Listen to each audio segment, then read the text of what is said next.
નમસ્કાર, આપ જોઈ રહ્યા છો સાબરકાંઠા ન્યૂઝ 24 ચેનલ. હું છું સોયબ સૈયદ. આવો આજના મુખ્ય સમાચાર ઉપર નજર નાખીએ.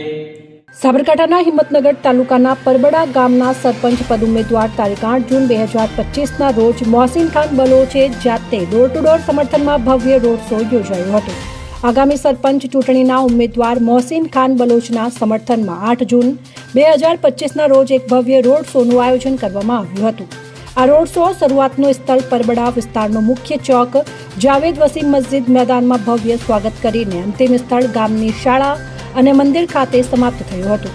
આ રોડ શોમાં ગામના યુવાનો, મહિલાઓ, વડીલો અને અન્ય નાગરિકો મોટી સંખ્યામાં ભાગ લીધો હતો. મોહસીન ખાન બલોચ પ્રત્યેના લોકોનું અપાર સમર્થનને દર્શાવે છે. મોહસીન ખાને ગામના વિકાસ, શિક્ષણ, આરોગ્ય, પાણી, રોજગાર અને ઇન્ફ્રાસ્ટ્રક્ચરને મજબૂત કરવાના તેમજ તેમના વિઝનને રજૂ કર્યું હતું. રોડ શો દરમિયાન મોહસીન ખાન બલોચ ગામનો વિકાસ અમારો લક્ષ્ય અને આગળ વધો, ગામ સુધારો જેવા નારાઓથી વાતાવરણ ગુંજી ઉઠ્યું હતું. બેનરો સાથે ઉત્સાહપૂર્ણ માહોલ સર્જાયો હતો. મોહસીન ખાન બલોચે ગામવાસીઓનો આભાર માન્યો હતો અને ગામના દરેક વર્ગના ઉત્થાન માટે સતત કામ કરવાની પ્રતિબદ્ધતા વ્યક્ત કરી હતી. આ રોડ શો ગામના લોકોના એકતા અને વિકાસની આશાનું પ્રતીક બન્યો હતો. હિંમતનગરથી ઇલિયાસ મંસૂરી સાથે સોયબ સૈયદ, સાબરકાંઠા ન્યૂઝ 24. સાબરકાંઠા ન્યૂઝ 24ને સબસ્ક્રાઇબ કરી લાઇક કરવાનું ભૂલશો નહીં, જેથી આવનારા સમયમાં ઝડપથી આપના સુધી સમાચાર પ્રાપ્ત થઈ શકે.